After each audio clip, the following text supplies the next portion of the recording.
we're not out fishing, we don't know what we're going to catch. Sometimes a health fair isn't going to be productive, but you never know.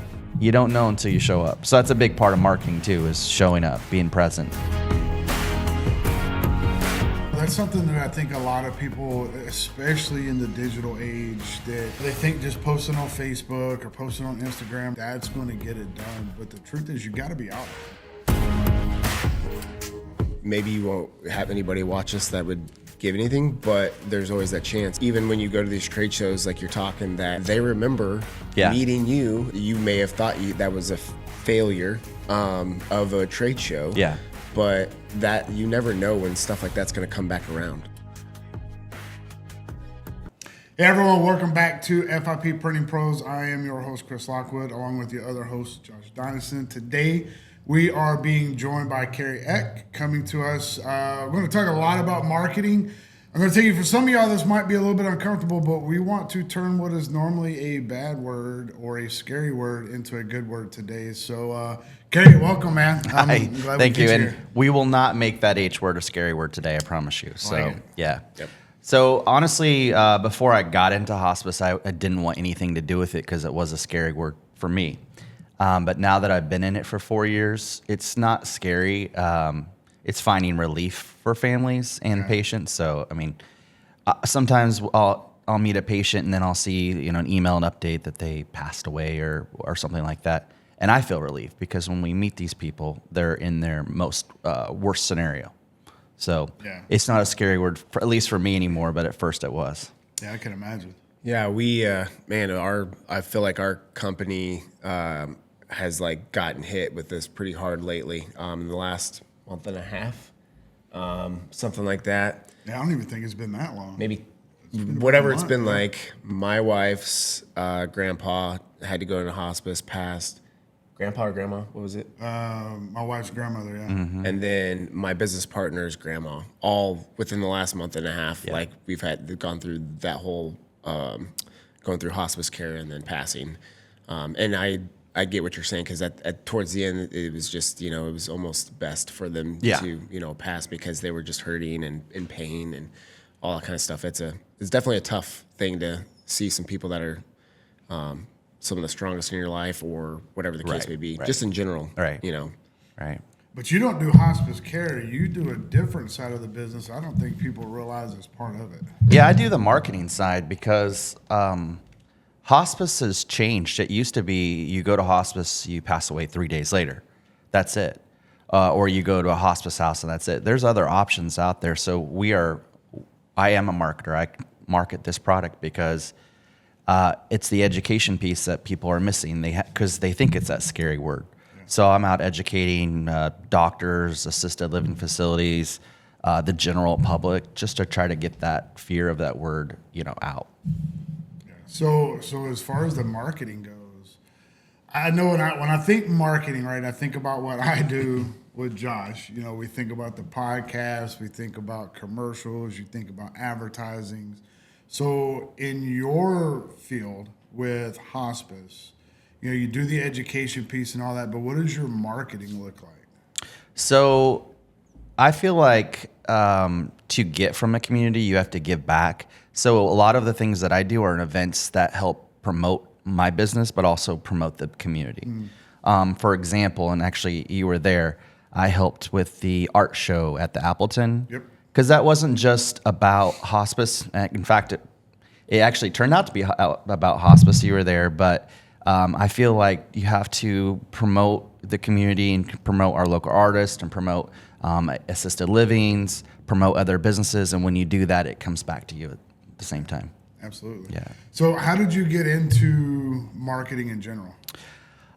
So I have a degree in communication, a minor in business, and also a minor in sociology. Couldn't figure out what I wanted to do.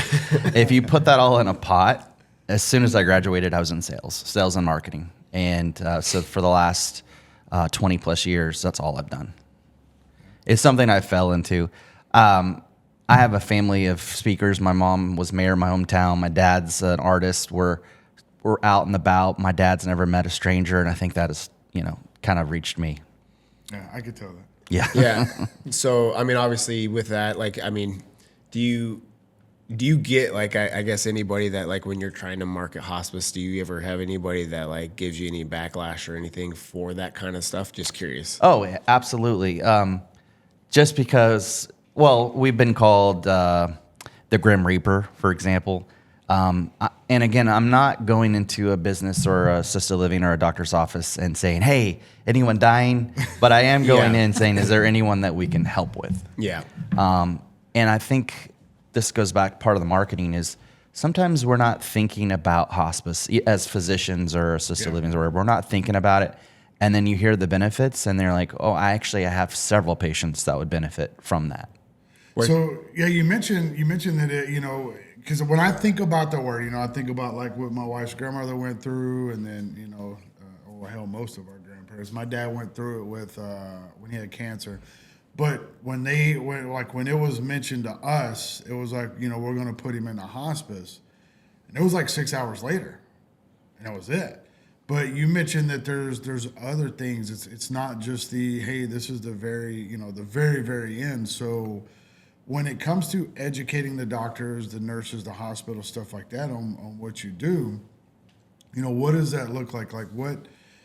I think if we talk more about that, and we just kind of let people know, hey, here's what it actually is. Use this as an opportunity to kind of tell us and everyone who watches kind of what the benefits are. Well, so the whole I'm going on hospice and 6 hours later I'm passing away, that is an old thought process. With hospice, Medicare says you can be on hospice up to 6 months. That doesn't mean that 6 months from now you're going to pass away. It does mean that you're at a decline, and someone says that 6 months you're probably going to pass. But people can be on hospice for years. We've had a patient who was on hospice for about 3 years. Interesting. You just have to have a decline whenever it comes time for us to recertify, and a lot of people do the ups and downs. So, but what hospice is for a person is a nurse coming out at least twice a week, an aide coming out at least twice a week, a chaplain to come out and pray or watch Gunsmoke or whatever you want them to do. It's volunteers to sit bedside. It's respite, so family can take a 5-day breather. It's also a social worker to help with resources. You both are vets, right? There's resources out there that our veterans aren't using. So one of my social workers, Bob, who you met the other day, helps everyone try to get as much out of the VA as possible. Yeah, there's such a lack of knowledge of what the VA even like. I just learned a couple weeks ago that the VA will actually pay caregivers. Like if my wife was my caregiver, they would pay her X amount of dollars per. I don't know if it's per month or per hour or how it works out, but like I just think about how many vets don't know that that's an option. Yeah. And then just regular people, not just vets, but just regular people that don't know those things are an option. So, I mean, the nursing's a critical part of the hospice care, but I would take a social worker in my life because there's resources I'm missing. So just having that type of help in the home is very helpful. Yeah, absolutely. Well, I think from the vet side of things too, I think the generation that's coming into the age range that would be needing the hospice care was the old school mentality of like, we don't tell about the issues we're going through. So proper education to even know these things are out there are not something they probably have ever even looked into or anything like that. Whereas now it's so readily available to like try to like educate people. Plus also, just mental health and everything like that's so widely put out there publicly now. Well, it's not, the other part of that too is that's also the generation was kind of shit on. Exactly. Yes. Yeah. So that was part of it too, so I'm sure you have to deal with a lot of that, not even vets in particular, it's just that generation where, they just are always, no, I take care of myself. Type of, that happens all the time. Or a family member will say, Dad's not going to like this. And then as soon as they get the nurse in and the aides in, it's like we've become part of their family. Yeah. But I hear it all the time. They're not going to like this. And then eventually it's like, yeah, he really likes your nurse. Like really likes your nurse. Never wanted a bath so often, exactly. 3 times a day. Yeah. So we become part of their family. Even for our resilient folks, it eventually happens. Yeah. Or we get this all the time. Don't say the H word around dad or mom. And then 3 weeks later, you can say whatever word you want because they have Nurse Trina and they love her and they have the best aide. And so all of that dissolves and hospice becomes just part of their life. Yeah, that's amazing. And I don't think you think about that side of it. And your job is to really educate everybody about that and tell everybody about that. And it's like we seem to think we have to wait until, it's like almost the end. Yeah. Until it's, let's take away the pain and start the clock. Yeah. And that's sad even I, until right now, that's kind of what I thought. I'm learning right now. I thought it was just last moments type of stuff. And this is things that we all paid into. When you get Medicare, this is a benefit that's covered 100% by Medicare. So it's not fair if your physician orders hospice 3 days before you're going to die. I'm not, again, we're not predictors on death, but you can see someone and know this person isn't long for this earth. So why not let people use this benefit as long as possible? Yeah, absolutely. Definitely. Now, so you're saying then like most of it's covered, or is there like obviously like insurance you have? Like it's covered. So you get a bed, you get a walker, get a wheelchair. You basically get your DME package of what you may need in the home. What's that mean? DME is durable medical equipment. Okay. So a bed, walker, wheelchair. You get all that delivered to your home, and it is a rental. So again, when we do take it back, but so don't be selling it on Facebook Marketplace. But that's just another benefit that you get that hospice and Medicare does cover. We do cover your meds. We don't take away a lot of. That's another hospice myth is that we will pull all your meds away from you. We'll just look at your meds and say, you're on vitamin B or what. I'm just making this up because I'm honestly not clinical. I'm married clinical, but I'm not clinical. And we'll say, do you really think that's going to affect the rest of your life? Is that going to help with your comfort for the rest of your life? So that's a myth about the meds. But we cover meds, the DME, and then supplies. And supplies, I was a Boy Scout. I'm always prepared. Supplies aren't everything. I would always carry a backup or whatever because you don't want a midnight accident. So that's my word of advice when I meet with families. Yeah, I do remember boxes showing up at my in-laws' house, and it had all kinds of. It was like every week is like a whole new giant box of whatever was in there, all kinds of medical stuff. So. Yep. Now, when you said you're in the marketing side of it, so are there trade shows for like what kind of like how do you typically, other than just like general like networking events and things like that you kind of mentioned, are there like specific trade shows that you go to? Or there are health fairs, probably monthly. I mean, I don't go to all of them, and those health fairs will wipe you out when it comes to. So I'm glad I know you guys because they'll wipe you out when it comes to your print material, your pens, your notepads. Yep. It's kind of like Halloween a little bit. They're trick-or-treating. They are listening, but they'll come by and wipe your table off. So it's good to know guys like you where I can get it quick. So, yeah. And we were talking about that on an earlier podcast. You gotta know what to put out on the table at certain times. It's like, hold on, let me see your badge. Oh, you're just a nurse. Yeah. That's your pen. Yeah. Yeah. But if we're not out fishing, we don't know what we're gonna catch. Yeah. So you have to do the things. And I'd say you have to check the boxes sometimes. Sometimes a health fair isn't gonna be productive, but you never know. You don't know until you show up. So that's a big part of marketing too, is showing up, being present, helping out. I operate on a minimal budget, but my presence is what I can give you.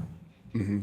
Yeah, that's that's something that I think a lot of people, especially in the digital age, that they think just posting on Facebook or posting on Instagram or something like that's going to get it done. But the truth is, you got to be out there. You got to. People got to know you. Like they're not going to pick.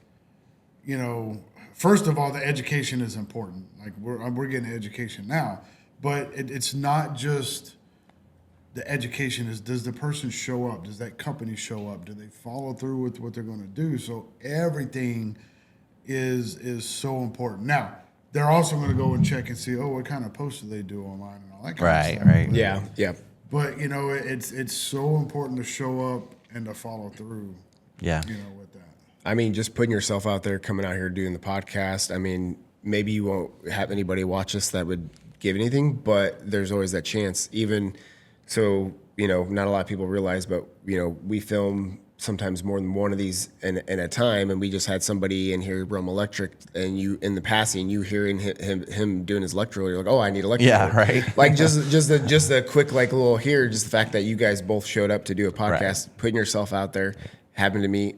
Maybe now you get some work done with him. Yeah, yeah. I mean, that's little things like that is also, even when you go to these trade shows, like you're talking that maybe it felt like at the time you were there for all day long and got no, good leads from it. But then let's say 9 months down the road, they remember meeting you and then your name comes to their mind when they need that. Yeah. And you may have thought that was a failure of a trade show. Yeah. But that you never know when stuff like that's going to come back around, or a referral for that matter. It may not even be them. Yeah. Well, we just got a call actually yesterday from a confused elderly person, but they had a card, but it didn't have one of our names on it, which means it was handed out at a trade show. We just pretty much, when we do health fairs, we do the blank business card. Because if there's several reps, we try to share the love and just represent the company and not try to be, this is Kerry's referral, whatever. Yeah. And so a lady called in and she says, I got this card and there's no name on it, but she had the card. So I know she got it from a health fair or somewhere like that. Yeah. And so, it did pay off to do that health fair. I don't remember That's it. But really smart. I never thought about that, having a generic card at those kind of things. yeah. Especially, well, I guess if you're the person who had to go out there and spend all day, you're like, no, I got to share all this with everybody. Yeah, that's true. That's true. But it's still like even just being the presence, having the presence, all that, because it could be somebody that's watching this like, holy crap, we could have done this for my grandmother. Yeah, she could have been comfortable for 6 months as opposed to, they just come in here and dose her up with some morphine and, for the last 3 days, something like that. I mean, so both of us are now realizing that. So I imagine if anybody else watches this, Yeah. probably going to be learning something as well about it. Yeah. So I mean, it's kind of crazy to know that now, and I think that'll build. The more you put it out there, I think that's even more. Yeah. That's part of even probably what you do. It's not even necessarily like, hey, if you need us in a week or two, let us know. Yeah, call us early and ask, and let us tell you. Not quite yet. Call us back in a month or if something changes, type of thing. Right. Yep. Yeah. So you're the marketing manager, right? And you have reps that work for you, correct? Yes, correct. So as far as the management piece, like when you tell your people to go out and do what they're going to do, like how do you manage that process and everything else? So a lot of what we do, it is that fishing. Like I said, you can't, but you also have to figure out what provides you the most ROI. So whenever we're deciding where we're going and who we're going to approach, there's actually systems we can look in. There's a system called Trella Data that will produce all of what a doctor or assisted living or hospital has done in the last 2 years. So we kind of know we can be a little bit strategic on where we are targeting, what doctors we're targeting. Wow. That's Yeah. Okay. Yeah. You can find data on anything. I'm sure there's even print shop data out there. There's if you pay for it, it's there. Yeah. That's how we know, hey, so-and-so hasn't ordered in a while. Let's give them a call. And Yeah. find out. It's actually a new system that we just got because we've been when I took over the company, everything was there, paper, everything like in old school. I mean, there was a digital like entry system, but that was like just for orders, but that was pretty much it. Everything else was very old school, and we're slowly getting it up to the new age. So and now this new system we just got is like insane, where it literally gives us alerts if somebody, like, it knows the normal ordering process of the customer. Like if they haven't ordered in a normal range of when they normally order, like it alerts us to then reach out to them, and it's like crazy. Technology is crazy in itself. Something I was just thinking about when we were talking is not our patients are changing, but also our family members we're reaching out to are changing. And the way to reach out to them is changing too. Because you mentioned social presence. We don't have control of that over in Ocala for Gentiva Hospice, but in my own groups, I think my social presence helps because I do have a couple groups, Facebook groups that I run. So social presence and then adapting to the new way to reach people. It's the second thing. The office will say, I tried calling Mr. Smith. He didn't answer. And then I text and he answers. Right back. That's my wife. Yeah. Yeah, exactly. Yeah. Don't call her, text her. You're holding your phone. Yeah. Now, would you say, now you're probably, when you're not necessarily dealing with the patient, you're probably more dealing with the family, I'm assuming. Mostly the family. Yeah. I wouldn't say it's rare that I meet the patient, but most of the time my relationship is with those referral sources. And then once we do get a patient on board or get the referral, my office, my operations team takes over and surrounds that patient and does what they have to do. Yeah. Gotcha. Yeah. Now, are you seeing, because we are talking about different technology and things like that, the reason why I'm going this route is we've seen more so like people actually respect a little bit of the more old school ways, paper flyers, and even like going in person, talking to them rather than, just all the digital saturation we get nowadays. Yeah. Do you see with what you do, like the more in-person personal touch, like is that seeming like that plays a better factor in what you do, or? Absolutely. So for example, my wife used to be at a practice on the southwest side of town, and patients would bring into the practice like the ad or the flyer or whatever with her picture. I want to see this person. And it's the same with hospice. Like you said, like a magnet on the fridge. Yeah. We do get those calls. Give a magnet out on top of the World's Health Fair, and then you get a call, hey, I got this magnet, so it does work. Interesting. Yeah.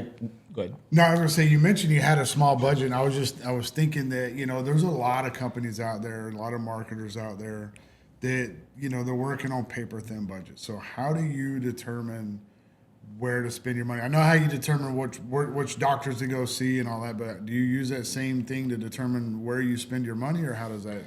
So I always like to look at how will this impact the community, and if there will be an ROI, what will it be? So when I am figuring out where to spend money, I got to make sure this is it's going to reach a large audience, and then B, will that audience be my audience, which is the elderly or the families of the elderly? So those are the two things I look at. So when it comes to reaching a large audience, probably print, because we got an older audience. And then when it comes to like reaching the families, that might be more of the online presence or the texting or the text campaigns, that kind of thing. Yeah, absolutely. Now, with one thing we haven't touched on that I know you guys utilize really well is your referral side of things and the wide range of like the different types of touch points in the patient's life that come along. You want to explain, I guess, like how you work within that realm as well? Sure. So I am a believer. I do a star approach when I'm marketing, like a doctor's office. I get the referral from the physician. I make sure the referral coordinator knows I got the referral. I'll make sure the medical assistant knows I got the referral. I'll pretty much touch as many people on that star as I can. And then the same goes for anywhere I get a referral. I might get the referral from you, and you're his oncologist. I'm also going to let you know that I got the referral on him. The more people know is also a way to educate too. That's more people I can educate on what hospice is. How often have you've gotten a patient or something like that and a referral and called someone else and said, hey, just want to let you know, we're taking care of them? They're like, why is hospice there? Why? Happens all the time. Like, well, didn't you see that? I just saw him yesterday. Why is hospice already? Yeah. What happened? But you also have to remember, our time in the doctor's office is, for our patients at least, and for our elderly, that could be the cleanest they've been all week. That's an event. Yeah. And that's also a short period of time where they get to gossip sometimes, or just talk to somebody other than their spouse or neighbor. So a lot of times I think things do get missed. Like I didn't think they needed hospice. Well, did you? You weren't. They were there for 15 minutes. They were very clean because that's their social event for the day. and they don't want to talk about all this stuff. They'd rather just chit chat, so. Yeah, my wife's grandmother, she had more doctor's appointments, and it could be for anything. And that's what we figured out it was. It was like she just wants to get out of the house. Yep. That's an excuse to go see people. Yep. And, I could see how that could get missed. Yeah. And also one of your other, from my understanding again, how you do your referrals too is you work with other like assisted livings and things like how do you guys all work together to like kind of help each other out? So it's like a compliment to their staff, because when you move into assisted living, you are paying for that assisted part, right?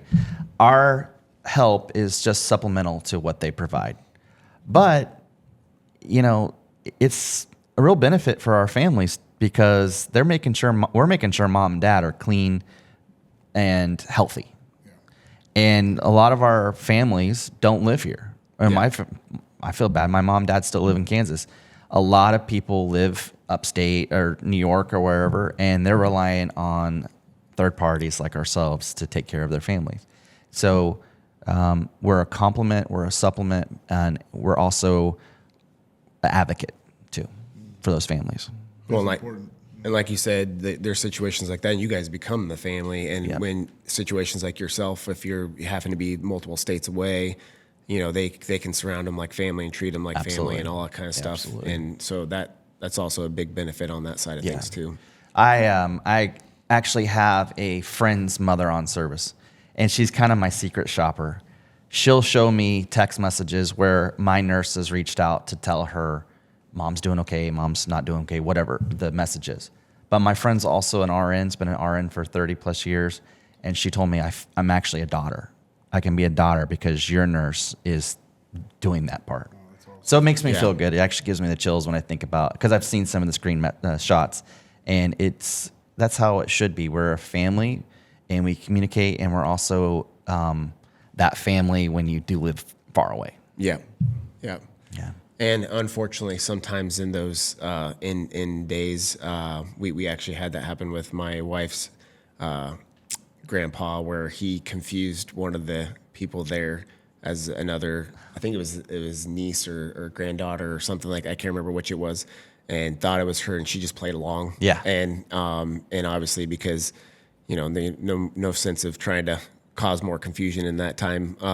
But in those situations, I'm sure many of the staff probably get confused for a daughter or an actual daughter or something like that. And they probably just, kind of play along with it and let it be just to make them happy in that moment. And I was a lady, there was a lady named Martha, and I was her son for several years. And I did love her. She was sweet to me. I've met her real son, and she wasn't as sweet to him, but she was very sweet to me. So she remembered her son and the good I think so. Yeah. So I got the good side. You were of her. what she wanted him to be. I guess. Yeah. So you also, I know that y'all do a bunch of events too. Yeah. So I've got one coming up. If you don't mind me talking about. Please tell them about it. So on the 18th, actually, we're doing a kickoff party for that's a separate event than that. Oh, okay. The 18th, we're doing a kickoff party for the Alzheimer's walk, and it's going to be at Life Care Center of Ocala. Starts at 4:00, goes till 6. It's going to be a good event, but that's not actually the event that I have a flyer for right here. Just so you guys know, the Walked In Alzheimer's is a huge event for me. My dad has dementia, Alzheimer's, and so this is one way that I'm not just hopefully helping my dad, I'm helping my future and everyone's future. My grandmother also had Alzheimer's, so I don't know if my wife already thinks I have it, so I'm working on. So a next big event that I'm actually doing is Pedal with a Purpose. It's actually a bike ride for the Walked In Alzheimer's, and that's going to be on September 7th, bright and early at 7 o'clock at Santos Trail. This is our first year, so it's not like we're asking for donations or huge donations, but if you do come ride, we would love it if you would bring something with you, cash-wise. Yeah. We started out with a small goal, which was just $10,000, but we just bumped that to $20,000. And it's because the money's going to a good cause too. So is this for like research, development, advocacy, because we do have to have people at our state capitals, our nation's capitals, advocating for Alzheimer's research, programming for people with dementia and Alzheimer's. So this is just, I mean, we do have a walk coming up as well. This is before the walk. It's September 7th at Santos Trailhead, bright and early at 7 o'clock. Bring your family out. Any type of bike, e-bike, regular bike, whatever, just show up. Yeah, we'll make sure we'll have them put the flyer into the video and all. Yeah, that if you kind got of the stuff. digital copy, we'll make sure. Yeah, I'll send you the yeah. Okay. So you do a lot of these events, right? So we know they're raising money for a good cause. How does that tie to the marketing? Do you do sponsorships or? Absolutely. what about that? So, for example, for the Alzheimer's Walk, I did the Heroes sponsorship, which is everyone that comes by my booth gets this beautiful purple cape that they can wear. But leading up to the walk, I'm actually doing a Healthcare Heroes campaign, a marketing campaign starting tomorrow, leading up to the walk. Because I'm not just sponsoring the day of. I need to make the most ROI out of this, so I'll be getting with you guys for some flyers. But leading from tomorrow up to the walk, I'm doing a Healthcare Heroes promotion, and it will end at the walk. Nice. Yeah. Yeah, because I know we did some signs and stuff and a banner for the golf tournament y'all did. Yep. Was it last month? Yeah. Yeah. So, and the reason I bring this up is I want everybody to really think about when you're talking about your budget, when you're dealing with what you're going to spend your money on. There's other ways than just using your budget to do it. That's why Kerry has sponsorship. I think on that one, I'm trying to remember, we did this big 4x8 banner, and it had, I don't know, there were probably 15 different. It was about, honestly, it might have been close to 20. More than that. Yeah, Well, because matter of fact, because we did like 32 signs for an 18-hole golf tournament. So Yeah. Yeah, I set those signs out. there were more hole sponsors than holes on that one. So some of the holes got doubled up on. Yeah. Yeah, but when it comes to the market, you gotta think about the other ways you can do things, and I think events like this are great. I think the first time we actually hung out with you was at a 5K. Probably. I don't remember what it was for. Probably. I remember it was cold. Florida cold. Yeah. Well, Florida Sorry. cold, yeah. It was like 60 degrees. I was freezing. Any race that my wife does is always cold. I don't know why. My wife is a marathon runner, 5K, 10K, and half marathon. We just booked Zion for next February, where it's going to be freezing. So my criteria for hotel or Airbnb is hot tub. So My wife and I are actually talking about going there next year, doing a whole trip, Sedona and Zion and a couple of the different places in that area. She's always wanted to do it. I mean, I've always wanted to do it too. It actually, the marathon falls on our anniversary, our 20th anniversary. So we're going to do it upright. Nice. Wow. Yeah. So wait, the marathon is not obviously, is it in the mountains? So the difficulty level online says 3 out of 5, but she was reading a review that made it sound like it was uphill both ways. So, Oh, wow. yeah. It's an army run. Yeah. So you're not only doing a marathon, but you also got to go uphill? I guess so. I'm a coach. I'm a bag carrier. I'm not a runner. not so I will meet her I'll go to the start and I'll meet her at the finish, and we'll cheer along the way. But yeah, whatever happens between start and finish is on them. So yeah. Wow. Dedication there for sure. Right? Yeah. Well, every good athlete needs a coach, because people are like, why don't you run? I'm like, I'd rather hold the bags. I ran track in high school. I don't need to run it again. I'm fine. Yeah. Nobody needs that pressure in their life. Yes. Yep. So, all right, let's go ahead and wrap this up. How can people reach out if they have questions or if they want to sponsor any of the events? What's the best way to find out about them? Honestly, reach out to me. I do have a couple of Facebook pages where I can get you on. I promote any healthcare related event that's coming up. So just reach out to me at kerry.eck@gentivahs.com. How do you spell Gentiva, just to make sure I got that? Well, can we say it in military alpha terms? Sure. G-E-N-I-T-I. Golf Echo November There you go. Tango India Victor Alpha. Hotel. Yes. I've been retired for a while. I don't remember my alphabet.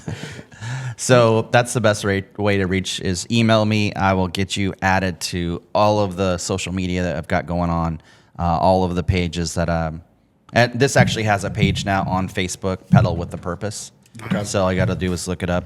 We'll also have your information in the description of this video as well, so Okay. you can grab that from there as well. Perfect. Yeah, we could share it and all that kind of stuff too. Maybe get some more sponsorship and all that. So, Perfect. Love that. Yeah, and yeah, like I said, send the digital to this too, and we'll make sure we get shared even on our Facebook. We can share and everything like that too. Okay. So. All right. Thank you, guys. well, Kerry, man, appreciate you coming out here you. today. And, I learned some stuff. I don't know about you. So. I did. Yeah. Thank you. Well, awesome. Everybody, thanks for joining us today. And if you have any questions, please reach out to Kerry. If you can't figure out our spelling that we just did, look in the description. We'll be there. Make sure you like, subscribe, hit that notification bell. And until the next one, let's grow together. It's time to step up, yeah. It's grind time, no more letting up. No, running faster, further, no more running up. Yeah, giving my all, no more giving up. Listen to me, step, step. It's time to step it up. Yeah, it's time to step it up. Step, step. It's time to step it up. Yeah, it's time to step it up. It's time to step up.